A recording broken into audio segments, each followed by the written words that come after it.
On souffle, on ralentit, on déconnecte et on se reconnecte sur nous-mêmes.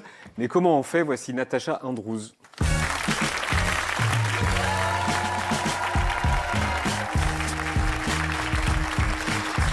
Bonsoir.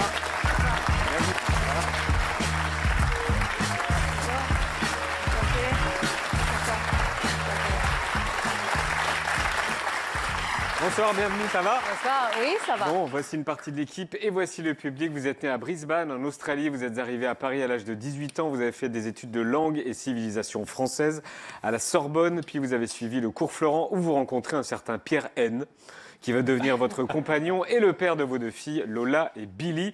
Et vous devenez actrice, photographe et on vous reçoit ce soir pour une autre activité, celle d'une femme qui habite à la campagne, qui a beaucoup voyagé en Inde, qui est devenue une spécialiste de yoga, de pranayama. On va voir ce que c'est, parce que je ne savais pas ce que c'était. Spécialiste aussi en nutrition, en Ayurveda, pareil, moyen sur l'Ayurveda. Spécialiste en longévité, ça on connaît. Et ça va intéresser tout le monde. Et vos secrets, vos recettes et votre expertise, vous révélez tout ça dans ce livre qui s'appelle Flows. C'est chez Hachette. Comment est né le livre et il s'adresse à qui, Flows? Ça s'adresse à vraiment tout le monde.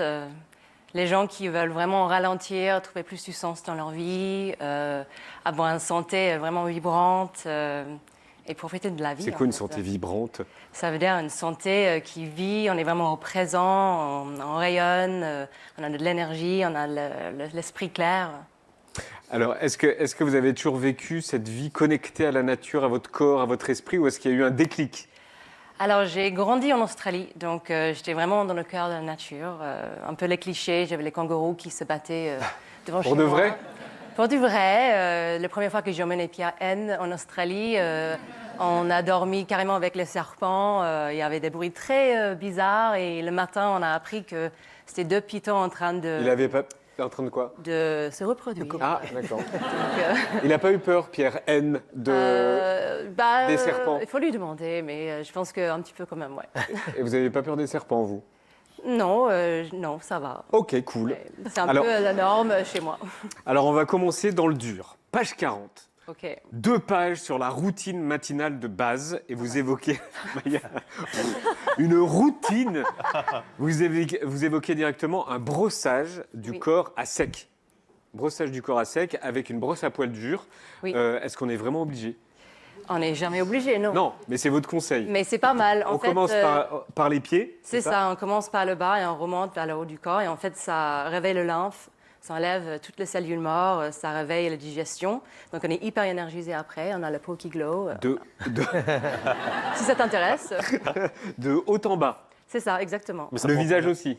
Pas sur le visage, parce que les poils sont assez gros, durs. Donc, c'est mieux de passer sur le corps. Oui. Il y a un autre brosse, un peu plus doux, qui fait le visage. Voilà. Il faut un assistant pour derrière, non? C'est ça, exactement. Ou on peut avoir les brosses très longs qui fait un peu derrière. Et j'ai l'impression que vos matinées, elles font 12 heures. Parce qu'il y a beaucoup de choses à faire. Faut combien de temps pour... c'est ça, faut combien de temps pour faire ça?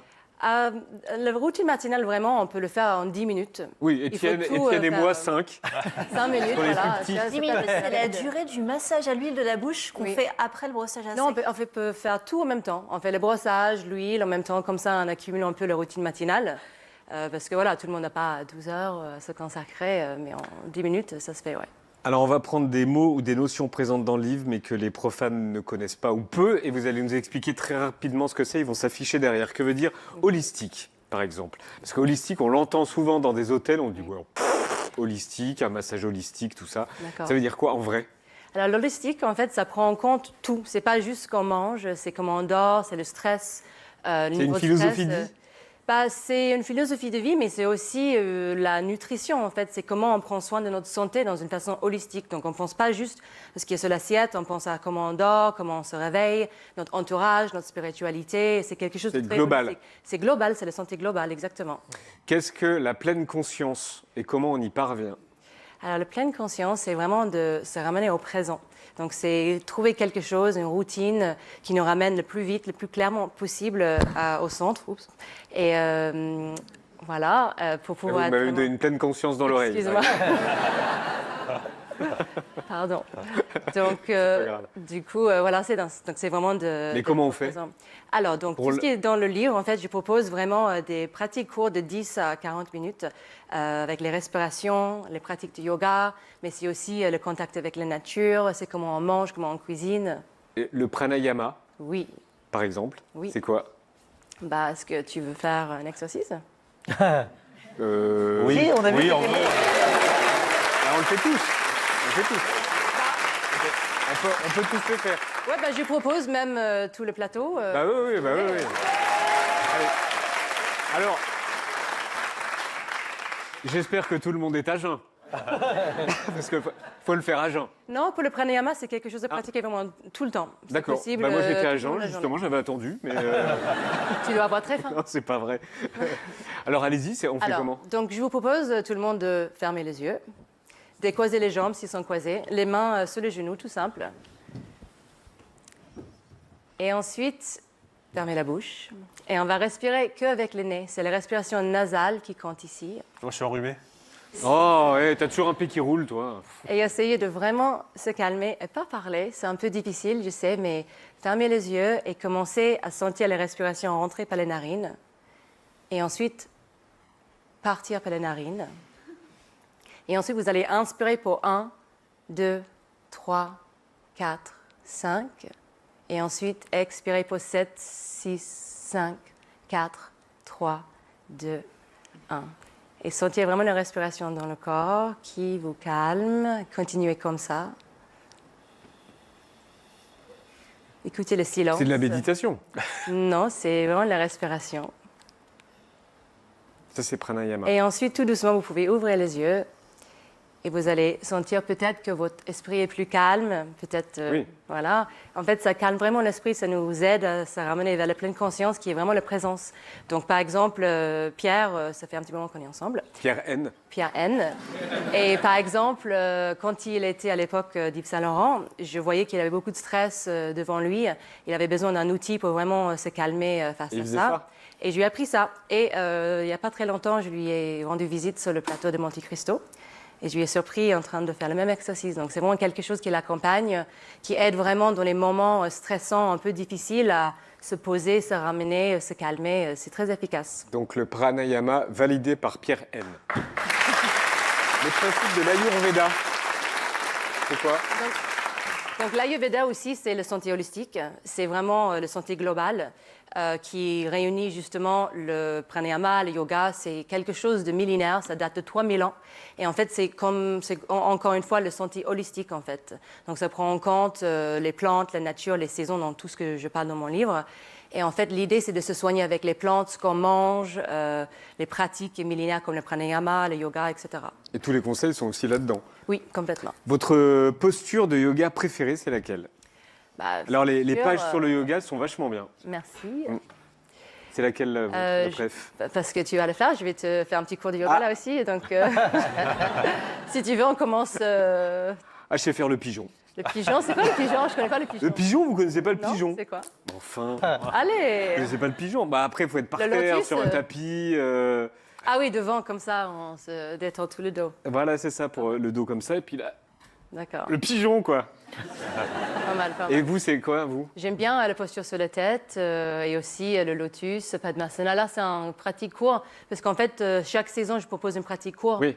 Donc là-dedans, je ne pense pas qu'on en voit, mais voilà. Oui, en fait, c'est un bouquin sur les saisons.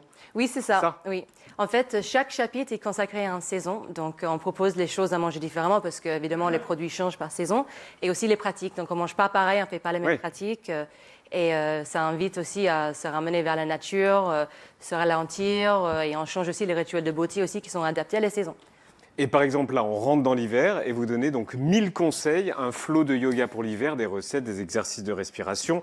C'est quoi les trucs les plus importants pour les novices que nous sommes pour l'hiver? Les 3 trucs les plus importants. Alors, c'est ralentir. C'est vraiment oser ralentir. Je sais que c'est difficile dans notre société qui est dans une frénésie de production. Il faut continuer à travailler. Mais c'est vraiment la saison. Il faut se permettre à se ralentir, dormir plus. On veut vraiment garder le chaud à l'intérieur, donc les bains chauds. On mange chaud, surtout on arrête de manger tout ce qui est crudité.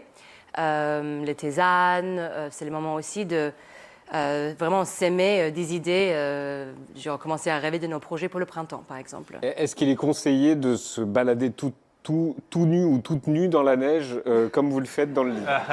Oui, complètement. Oui. C'est encore mieux parce que là, on sent vraiment les aliments sur la peau, on peut s'allonger dans la neige, que je fais d'ailleurs sur ce shooting.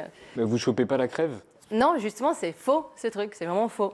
Le contact au froid, ça aide vraiment à rendre le corps encore plus résilient. C'est très Et j'ai une efficace. petite question sur l'hiver. Il me semble que vous dites que c'est la saison du désir et de la sexualité.